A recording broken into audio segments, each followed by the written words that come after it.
Hello, this is a Steinway Vertigrand upright piano, 123 centimeters tall, made in 1937, which we think is the transitional year, or the year after the transitional year, when Steinway style actions became the same style as modern pianos today.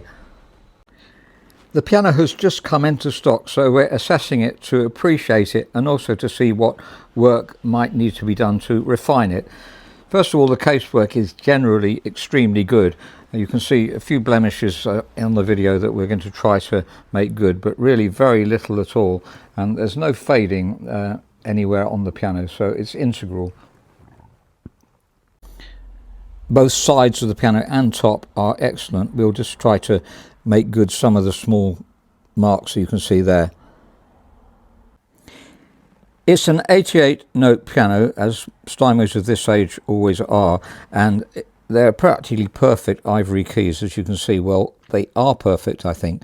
That's very encouraging to have a full set of perfect ivory keys. Internally, the piano is in perfect playing condition. The piano arrived to us practically perfectly regulated too, with not that much hammer wear, as you can see. The damper adjustment to the pedal is practically perfectly regulated, just needs to lift off a little bit more. We like the wedge dampers to clear the strings slightly more than that. And the damper lift to the keys, where the hammers move between 1/3 and 2/3, you can see it's about halfway there. Let's check some other ones. So about halfway there, that's fine. And we'll check the wedge ones, which are more important in terms of them having to lift off properly. And again, about halfway and they're lifting off. If they don't lift off enough, then it doesn't necessarily clear the strings properly. It's something we've mentioned recently because it's really important. In all other aspects, it's got a very clean bill of health. There's plenty of graphite on the jacks here. The tapes are in perfect condition.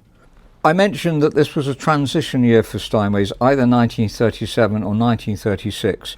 Before this, we had the other side of action, and they've made this just like any other typical modern piano, though very high quality one, of course. So if you have a look at this, you can see that the damper is as it would normally be, on a different hinge from the hammer, whereas I've made a video recently of one we've assessed for a client where it's an H flange. The damper and the hammer share the same flange.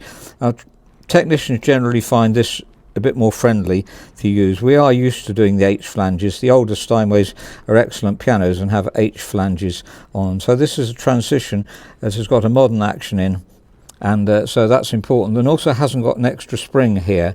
There's an extra sort of return spring normally on the older Steinways. So again, that's difficult, gets in the way a bit when you try and work on the piano. Perfectly okay if you're used to working on it, it takes longer. Curiously, I noticed some things written on the damper slap rail here. Not quite sure what they refer to. I'm just a bit of research, and if I can find out, I shall write it in text on the video. If you're in the trade and familiar with this, please do leave a comment underneath the video. By the way, it still retains the unique half-blow lift rod mechanism on Steinways, and that needs removing before you take the action out. It's also retained the really lush, warm sound of the older Steinways. There's nothing to compare with in terms of upright pianos.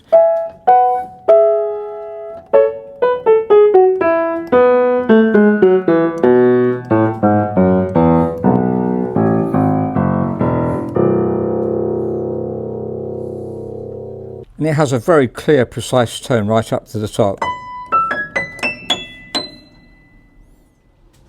So there really is very little work to do on this piano, just a little bit of refinement here and there. And I want to focus on the touch here because it's lighter than average. We would say that normally that would be 48, 47 for a Steinway, and then tapering up from 47 in the bass to about 44, that's fine in the treble. So it's slightly uneven, but it feels excellent, so I wouldn't necessarily recommend changing any of that unless you want it heavier, which is a possibility. So let's compare the tone of it with other pianos.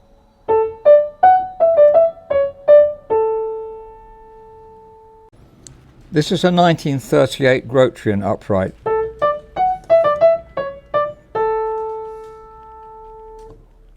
And a Yamaha U3 1971.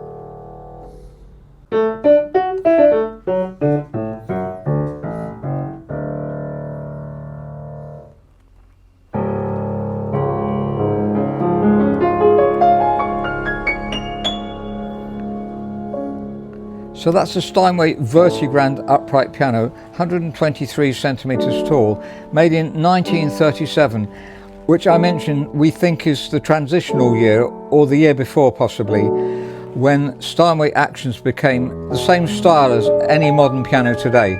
Before that they had some idiosyncrasies such as H flange and also an extra repetition spring, which was extra work for technicians, although if you're used to them you might like to leave a comment and say, well, they're just as easy as anything else.